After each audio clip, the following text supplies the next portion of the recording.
I stood by and allowed my wife to almost kill our son. I was happy she did it. Okay, fair warning, this one is long as hell. Apologies for that, but this is very hard for me, and I have been carrying it for a lot of years. On the advice of my therapist, I've written it all out to try to work out my feelings on it. He didn't advise me to submit it to Reddit, of course, but I have struggled with this for a long time, and I need to hear other people's opinion on it. I still really have no idea how I feel about it, even after all these years, but I will submit for judgment by the masses.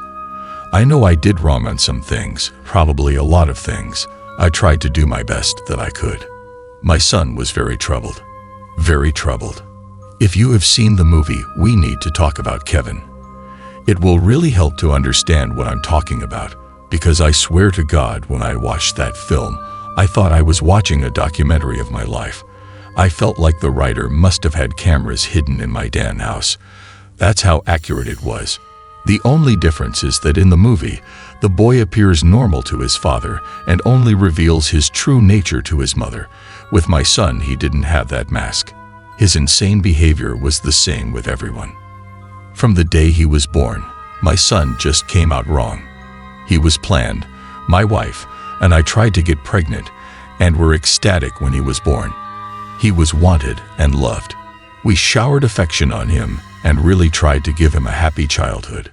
But from the day we brought him home from the hospital, he was miserable. He cried for 13 months straight. I'm not exaggerating. 13 months without a break. He cried until he had no voice left and kept crying. You could see his little face scrunched up and no sound coming out, totally hoarse. There were times he would literally be crying in his sleep. I've never seen or heard of any other kid able to do that.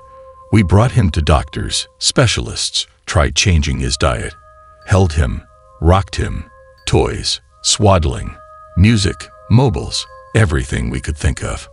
Nothing worked. 13 months of grating, grinding, no sleep hell. Once he got over the crying stage, we thought we were out of the woods. But it quickly became clear that for some unknown reason, he was just angry at being alive. I never saw that kid have a genuine, joyous smile once in the time I knew him. I saw him grin a vicious, horrible grin many times, taking a perverse pleasure from causing pain or suffering or breaking a rule, but a smile from real pleasure at something nice. No, never. Not once. He had no interest in anything positive. He was fueled by hate, and everything he did was bent toward that.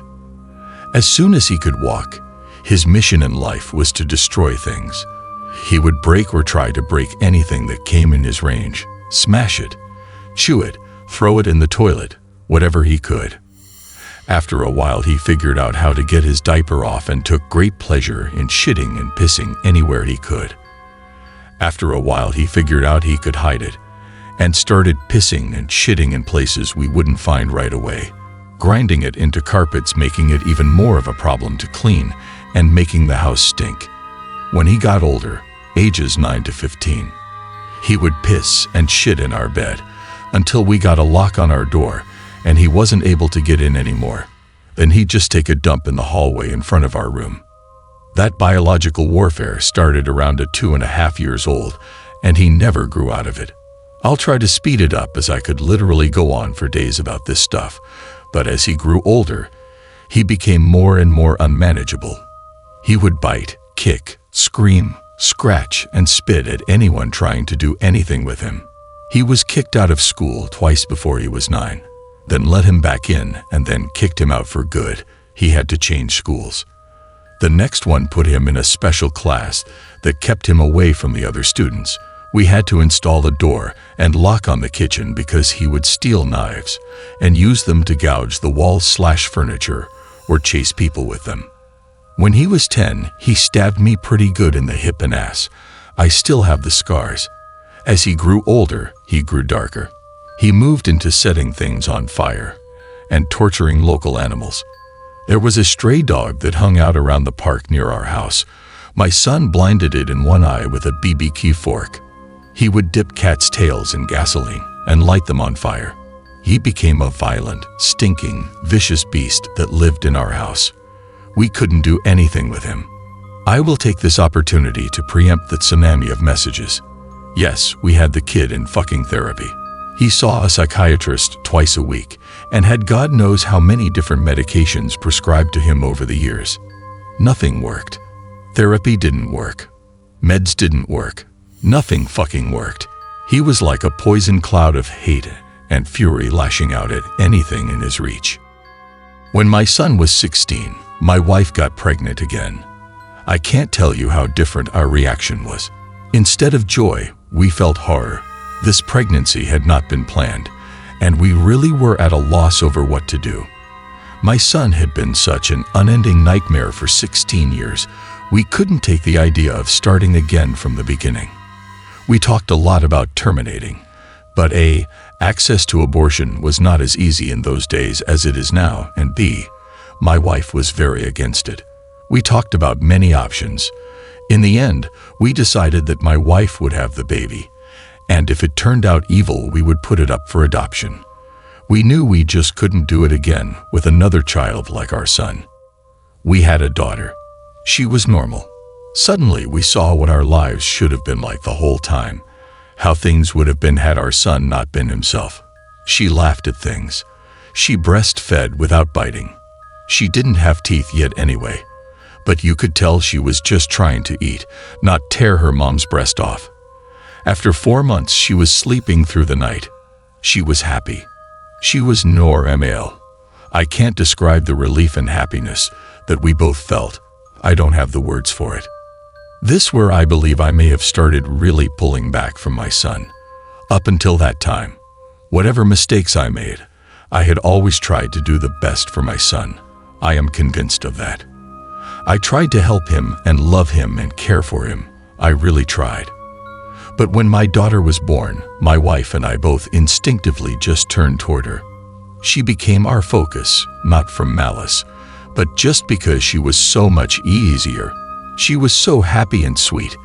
Every moment we were with her was like magic. I understand this was wrong, but we honestly couldn't help it.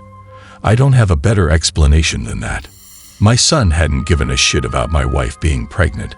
I honestly don't know if he really understood it. But when we brought our daughter home, he started acting out even more. I didn't think it was possible, but he took it up another notch. At this time, he was 17, and we were having blowout screaming matches daily.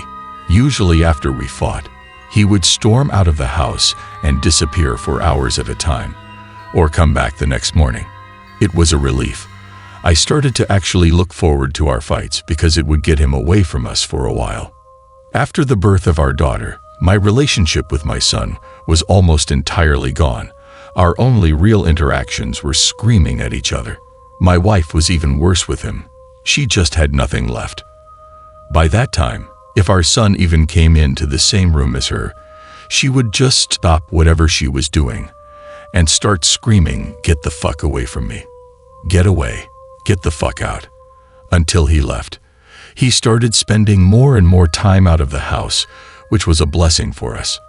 I have no idea what he got up to out in the world, but we were just happy it wasn't being inflicted on us. As a consequence of our son's behavior, we had invested heavily in locks around our house. All of the cheap, thin interior doors in our home had been replaced with thick, dense wood doors that couldn't be kicked through, equipped with keyed locks that my wife and I carried keys to. I know it sounds extreme, but locks and heavy doors were the best way we had found to create safe spaces from him. And again, before I am inundated with messages, I was not locking my son in rooms like a prisoner. He had free reign of the house and could come and go as he pleased. My wife and I would lock ourselves in rooms to protect ourselves from him. If anything, we were the prisoners in our own home. On the day in question, I had fought with my son in the morning, and he had left the house in a rage. My wife and I were enjoying some peace and quiet in the kitchen, while our daughter napped in our bedroom. And then my daughter began crying. Any parent who has young children can tell you, you get used to your child's cries, and you can tell after a while what they need. They cry differently if they are hungry or need changing, or are just restless and want to be held. Babies can communicate pretty well before they can speak. This cry was none of those things. This cry was terror. The second we heard it, my wife and I were both up out of our chairs and running to the room. The door was locked, of course, and it took a few seconds to get the right key and get it open. My son was in the room. We lived in a bungalow, and the bastard had climbed in the window to get to her. He was standing over her crib with a steak knife in his hand. I have no idea where he got it. It wasn't one of ours. We controlled our knives very carefully and always kept them in locked drawers. I think he may have stolen it from one of our neighbors' houses. He had broken her skin twice already, once in the belly area and once on her arm. I could see blood running down. When I entered the room, he was dragging the back of the knife down her face, not cutting, almost tickling her with it, teasing her while she screamed. He looked up at us and smiled. Before I knew what I was doing, I was already moving, running to put myself between them. I didn't think about it. I just moved instinctively. Even with that, my wife got there faster. It was like a movie on fast forward. She got to our son and bashed his hand away, knocking the knife across the room, and then shoved him with her whole body weight, so hard that he flew away from the crib and bounced off the wall. I picked up my daughter and held her while my wife screened us. I could see her shaking, almost convulsing. I can remember the smell of the room, the sound of my daughter screaming and wailing, the look on my son's face as he stood there. Just nothing. Blank, dead. There was nothing in his eyes, no emotion. He looked like an alien to me. I watched my wife take a step toward him. I could have reached out and stopped her, but I didn't. She stepped forward again, very close to him. I could have stopped her again, but I didn't. She waited, looking at him for maybe 3 to 5 seconds without moving, and then she punched him in the face. Now, until this point, you may have been picturing my wife as a typical woman. Small frame, dainty, delicate. This is not the case. My wife does have a small frame, but dainty and delicate she is not. Never has been since I've known her. Since her early teens, my wife has been a boxer. MMA didn't exist back then, but karate and boxing were big in those days, and my wife was a very talented amateur. She was about 130 pounds. She carried a lot of muscle, and she knew how to punch.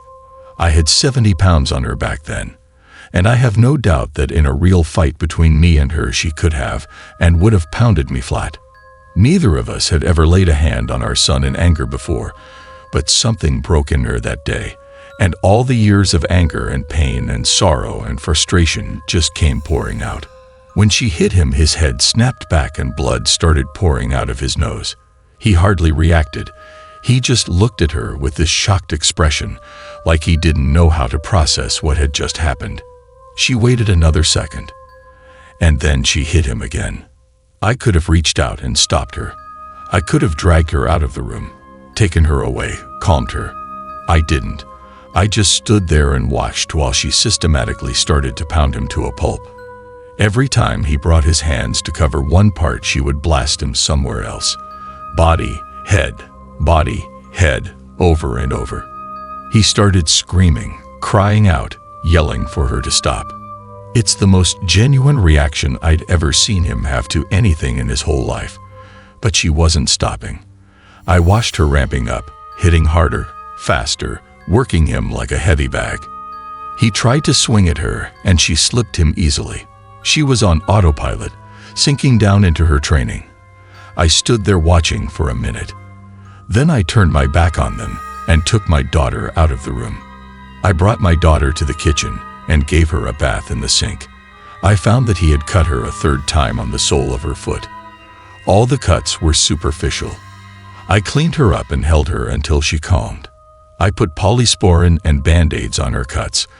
In our bedroom, I could hear my son screaming, calling my wife horrible names, telling her he would cut her head off and fuck her corpse. After a while, I didn't hear him saying anything anymore, didn't even hear him crying out. I assumed that he must have been knocked out, but I could still hear her beating him. That went on for a long time. long enough for my daughter to drift off to sleep in my arms. I just sat at the kitchen table waiting for her to finish. Finally, she came out and sat down across from me. Her hands were swollen and red. Her face and arms were splattered with blood. Her chest was heaving. We just stared at each other without saying anything. After a while, I asked her, "Is he dead?" She looked back at me and answered, "I fucking hope so." I nodded.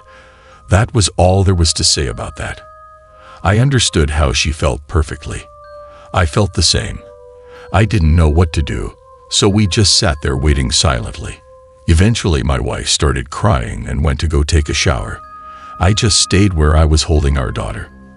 After a long while, I heard moaning and sobbing coming from our room. It turned out that my son wasn't dead. I went in to see how bad it was, and it was pretty bad. I've never seen a more merciless beating laid onto anyone, before or since.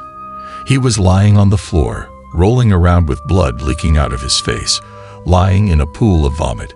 His nose was squashed flat out across his face. Both of his eyes were completely swollen shut and starting to blacken already. I could see that a couple of his fingers were bent out at weird angles, and he had pissed his pants. I think he must have been missing teeth, but I couldn't see any on the floor, and I couldn't see inside his mouth. His lips were all puffed up and swollen. From talking to my wife about it later, I know now that she had systematically beaten every part of his body, focusing heavily on his legs.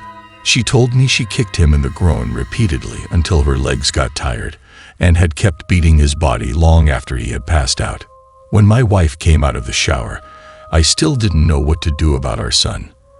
I didn't know whether to call the police or an ambulance, take him to the hospital myself. I honestly didn't have any idea what to do. After a while, I realized that I simply didn't care what happened to him anymore, and we decided to just let him live or die on his own. There was an in-law suite in the basement that we had never really used, and my wife, my daughter, and I just moved down there. We simply ceded the top floor of the house to my son and locked everything down, separated our lives entirely. There was plenty of food in the upstairs cabinets, enough for a couple weeks or more. He had a washroom and bedrooms to use. We had a washroom in the basement, a small kitchenette, and a separate entrance, so we just stopped going upstairs. We just decided we were done with him. I figured we'd let his food run out and see what happened. Over the next week, we could hear him moving around upstairs sometimes. I think he just spent most of time lying in bed recovering. I went to work, watching on high alert in case he attacked me in the driveway, but he never did. My wife stayed home with our daughter. She was never out of our sight. One night we heard him going ballistic, smashing things and banging. We didn't respond. He never tried to get downstairs or get near us though. I think he was afraid that if he got near us again, my wife might finish the job on him. After 3 weeks down in the basement, we hadn't heard anything from up above for a few days, and I ventured upstairs to the main floor of the house. The place was demolished, and there was no sign of my son. He was gone. It took months to repair the damage he had done and get the main floor back to normal again. There was food and shit smeared all over the walls and broken glass on the floor, big holes in the dry wall. He had ripped the place apart. He tore up the linoleum in a corner of the kitchen and emptied an entire foam fire extinguisher into the living room. I feel thankful that he didn't burn the house down with us in it. I'm honestly not sure why he didn't. The kid wasn't shy about lighting things on fire. After that, I lived in fear every day that he would come back, that he would ambush us out of the blue and try to kill us.